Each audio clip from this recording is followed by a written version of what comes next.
quarterbacks coach, Tyler Allen. Questions for Coach Allen? Great. So Tyler, start with, you've obviously been here. You know the situation a little bit, though, bump up in position. But does that help that you already know Garrett and Nico? Oh, for sure. So my relationship with Garrett and Nico has gone on for a long time now. I've known Garrett since 2018. So I was a GA at Troy, and when Coach Brown hired me, we were recruiting Garrett when he was at Charles High School in Tallahassee. So we were recruiting him. So we had him on campus a bunch at Troy. So I've known him since 2018. So we're going on, 6 years now that I've built a relationship with him. And I was here when he got here. And then about 2 months in, I left to take the QB job at Jacksonville State. And coming back, really just picked up where we left off. And, he's been here since I've been back and everything. And so really just picked up from there. And I've really been a key piece in, in our relationship, me and him, and really just his development over the years. So it really was an easy transition over. And then Nico, too. Nico was a freshman whenever I came back. He had just been here for a semester when I had come back. And so we spent some time together, a lot of time together then, really just developing him mentally. And he's really taken a step this last few months mentally in his development. Sometimes when you're a younger coach, even not a full-fledged assistant, they may not view you as the same. Now that you're up in their leadership role, has your role changed with them? Have they accepted that you now are in charge? Yeah, so really, it's not really changed much, honestly. Like I had a position room before. We were very successful where I was before. The first year I was a quarterbacks coach and had an all-conference quarterback. Very blessed for that. He was very talented. And then coming back, the knowledge that I had and was able to use to develop them. And really, one thing I try to do is make it really simple for them. And just the simplicity of it all, and really breaking it down of like what they need to do mentally through the game, and then mechanics-wise, feet, and all that stuff too. Really, that's just been developed over time. And since I've gotten back, it's really never really was a change. And now it's just everything that I wanted to do. If me and Coach Reagan had different opinions on stuff, it was obviously what he wanted to do. And now it's all what my decisions and what I want to do development-wise and all that. So. Really, that was an easy transition that the guys were super excited about. Mm-hmm. We hear a lot from Coach Brown. Even Garrett's talked about how, and you could even look at the stat, he wants to increase his completion percentage. He wants to be more accurate, play smarter. What do you think he needs to work on, and what goes into doing that, aside from completing the pass? No doubt. Easier said than done. So he's been getting all this PFF hype and all this hype on Twitter, how great he is. Well, he's got a lot to improve on, and he can make a huge jump. And we know that. He knows that. Like, he was the 101st quarterback in the country in completion percentage at 53%. And that's the obvious thing. Well, the not obvious thing is whenever, come this past January, we sat down, I made him go get a whole cut-up of all of his bad throws and his good throws from this year.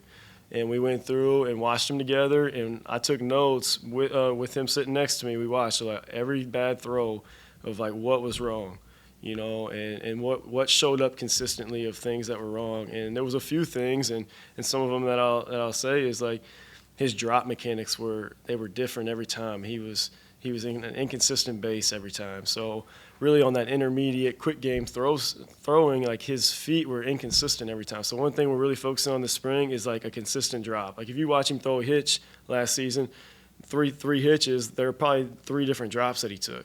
And his feet were inconsistent every time. He was shuffling, so different things. So really getting his drops fixed with good, consistent feet where they're in the same place every time. So that was one thing, really focusing on. Another key improvement is a lot of people say how great he was down the field at throwing the ball. Well, he also missed a lot of stuff that's on him. If you think of the bowl game versus North Carolina, we throw a post to Traylon Ray, and the corner's on top of him, but there's nobody in the middle of the field. So what we're working on now is throwing guys open. So instead of him where he threw the ball over the corner where we can't run through that guy, now we're really going to throw the ball in the middle of the field where he's trailing, can separate from the corner and now go catch and score. So different things of just like things that like I've got to teach him, and then we go out on an individual drills and I come up with drills to work those two different types of throws. When he gets to the top of the drop, hey, the corner's capped or the receiver's winning. He's got to make two different types of throws down the field. That way we can, complete more balls and have more bigger plays. Because there was some balls this year too down the field where they were catch tackles, and on just post balls or anything crossing the field. And we're really working on ball placement and really throwing guys open or our receivers can separate from the defender, catch and go score. That's another one. And then touch on the ball. Touch on the ball is another one. So really not throwing. He's got a really strong arm, but he lacks some touch on it. So that's another one we're working. We've got drills to fix that as well. But really and then some stuff when he's falling off. So we're working pressure in the pocket where he's having to move and still make accurate throws where he's not falling off and being inaccurate. He had a really tough time when he was working to the left being inaccurate. So those are really some key points. There's a few other things we're working on, but he obviously had a great year, but like we feel like he is good enough to turn that into something even like better. He should be top in the country. And he knows that, and he knows he's got a lot to improve on. So, what led you into becoming a coach? I mean, when you were at Mississippi, junior college, were you thinking back then, hey, this is something I'd like to work with other guys? What pushed you? Yeah, no doubt. So, I've known for a long time I wanted to coach. Even like back in high school, in my off time, I just liked helping younger people when it came to like developing in sports. So like even when I was in high school, I think I was a junior in high school. One of my little brother's friends' mom asked me to come help coach their soccer team, and it was so just like anything like that I enjoyed doing, like teaching the game. So I've known for a long time I wanted to coach, and then playing junior college. Actually, I tore up my elbow, and it was a decision whether to get surgery or start coaching. And I had an opportunity where I interviewed with Cam Cameron at LSU, and he hired me to come finish my undergrad, but really be the QB GA, but in my undergrad because they didn't have a quarterback's GA at the time. So I really got to really jumpstart my career because of that, and so I was there at LSU for 2 years. And the first year when Cam Cameron, he hired me, he ended up getting fired. And then I worked for Matt Canada, and both of them were great to me. Really, like everything a GA does here, I was doing as a student there. So that really jump-started my career, You mentioned Garrett and his needs. Nico, tell us Yep. what you're trying to work with Nico on. So, yeah, we do the same thing with Nico. We sat down and so Nico really he's never been, I don't want to say never been coached, but like the mental part of the game, like from when he was in high school, was all about looking at receivers, okay? And it gets him in trouble a lot of times because at this level you can't just look at a receiver. The safety's going to come over and he's going to throw a pick, and you saw that at times, and we see it in practice. Well, he's gotten over the last few months that I've really spent a ton of time with him on. He's like the first 2 days of practice. Now today we took a little step back, and all the quarterbacks did, but our first 2 days of practice, we looked like a whole different group. And in that first day, I know most of y'all know that Garrett was not here, so Nico got to really take the team over, and he had a great day. And his eyes were in windows. His eyes were looking at safety. So really it's a lot more film study. And he's really starting to come around of like, how do you sit there and watch film as a quarterback? And so really reading defenses, seeing safeties, and he's really come a long way and anticipating throws, And then the other thing is, like, I'm honest and truthful with these guys. When like we meet, like I tell them the truth. I don't leave anything out. So like one thing with him was, look, man, we had 10 sacks this year, all right? You started 2 games and had 5 of them. Okay, so that's one thing we got to fix. All right, like you and Garrett had the same amount of sacks, and you only started 2 games. He started 11. So like that's another thing we got to fix, and a lot of it has to do with starting with what I talked about to begin with, is actually reading a defense and seeing that stuff. And he's finally coming around to, like, he sees it now, and he knows how to do it now, and when he does it right, he's confident in it. And then being able to throw with people around him, like where if the pocket's like collapsing a little bit, still being able to stick in there and make a throw, and then knowing when to run too, or when to throw the ball away. So those are some things where we're working in drill work where we've got people around him where he's got to feel a presence and still make an accurate throw while he's moving in the pocket.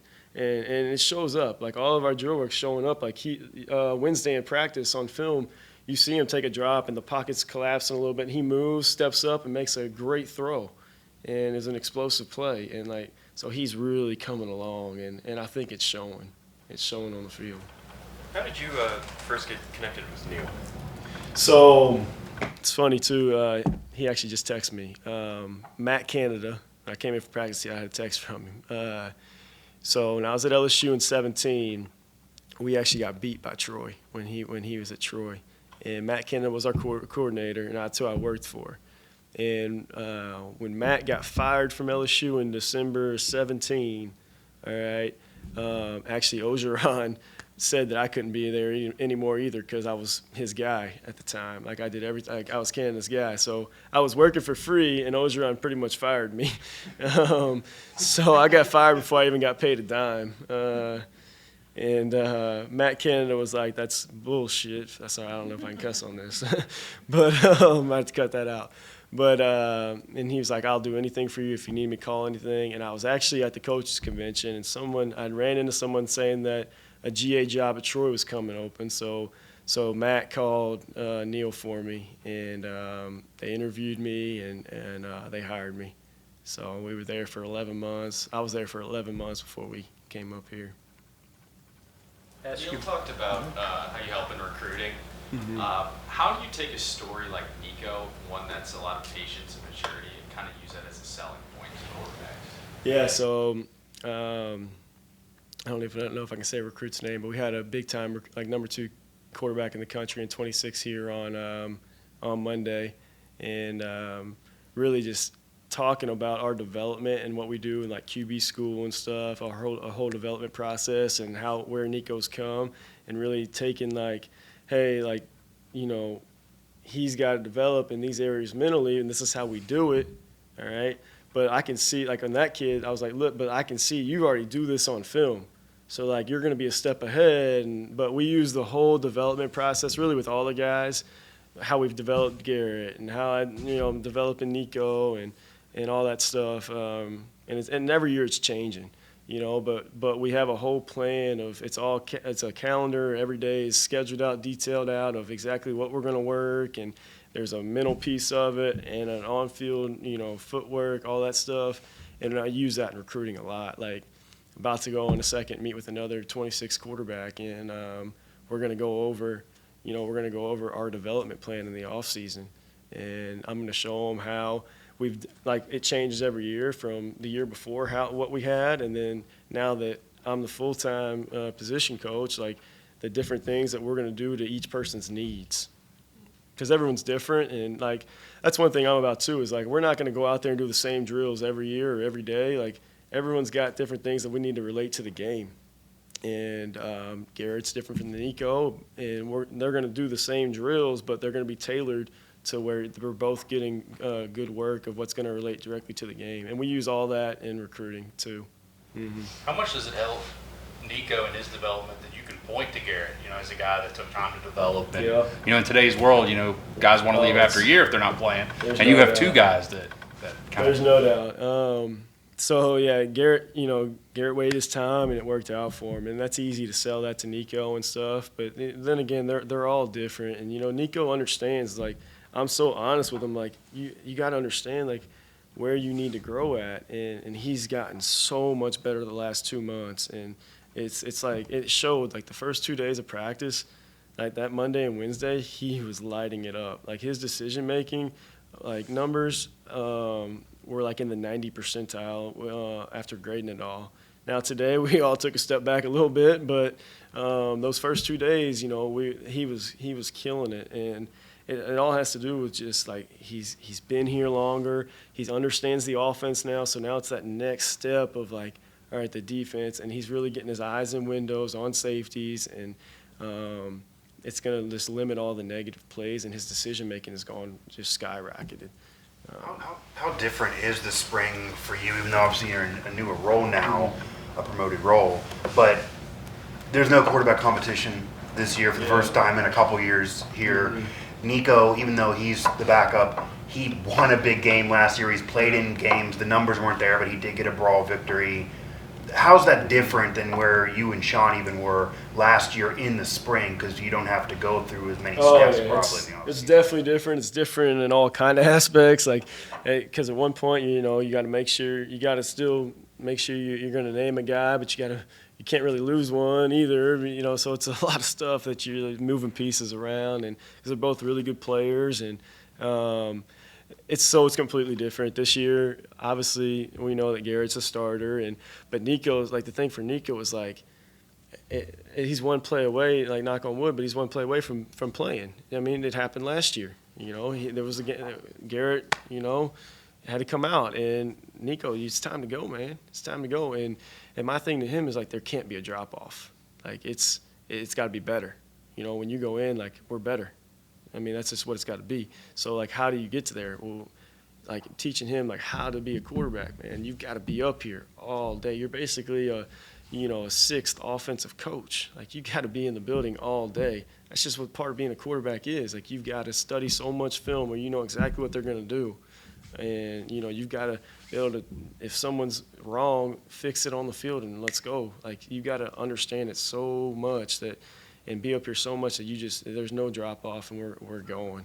So the thing to him is really just preparing every day like you are the guy and you're going to go take that first snap at Penn State, because you never know what's going to happen. So how often, if any, do you think about where you might be if Canada hadn't reached out to you? Oh yeah, so it's crazy, honestly.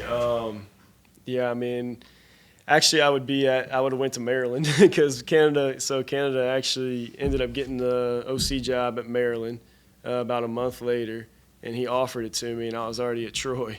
Not many people know that, and I ended up staying at Troy instead of going, and it was going to be like double the money and, Power 5 compared to Group of 5, but my big thing was like, all right, I need to get in another network. So I was able to get in a lot of networks at a young age, so yeah, it could be completely different. It could be completely different. So. Before blowing your elbow out, were you on a D1 trajectory? Out of high school, I was really too small, honestly. I was like 150 pounds out of high school, but South Alabama was Bryant Vincent there. He's the head coach at Monroe now, ULM. But he always told me like he was gonna take me after JUCO and stuff, and as long as I was able to get bigger, and I got to like 170, and it just wasn't happening. So, and then after, I hurt my elbow, and then my shoulders all messed up. It was like, okay, I could either, I had chances to go like walk on or go play or at a Group of 5 or go play FCS, and then it was like more like, all right, what do I really want to do? Am I going to play in the NFL at 170 pounds? Probably not. And I had a great opportunity to go to, and actually grew up, like my hometown's based St. Louis, Mississippi, but it's on the state line in Louisiana, and all my family's from Louisiana. So like I grew up an LSU fan, so it was actually really cool to have the opportunity to go coach there. We actually had season tickets to LSU growing up. So it was actually a really cool opportunity to go there, and it really, if I didn't do that, I wouldn't be where I'm at today. So that was cool, but yeah, so because LSU's like an hour and 45 minutes from my house, and all those Mississippi schools, my brothers actually went to them, but they're like 5 hours away. So I'm sure you're telling Garrett too, hey, I heard I'm too small, you're too small deal. Oh yeah, Helping no your doubt. career. Now Garrett's arm talent's way better than mine ever was, but yeah, we talk a bunch about it all. Yeah, and then times have changed too. Now, shoot, it don't matter how big you are, as long as you can play. And if you can run around and you can play, it don't matter how big you are nowadays. Tyler, one last one for me then. Other quarterbacks. So give me a look at Sean Boyle and some of the others that you're dealing with. What do you think of them? Yep. So Sean, Sean and Scotty, we're letting them get a lot of the, we're trying to get them a lot of reps this spring. We really got to see, we got to see who can be that number 3. So we kind of do have a little quarterback battle there, and both those guys, they've got to come along, and we got to see like who can be a guy where if stuff hits the fan, like one of y'all can go in and go win a football game. Go function the offense and we'll go win the football game. So really, this spring is one where we're really trying to figure that out. And they're going to continue to get more reps, and they've got to prove that one of them can do that, so we can have a true number 3. So. Okay, thanks, Coach. Thank you. All right, for sure. Thank y'all.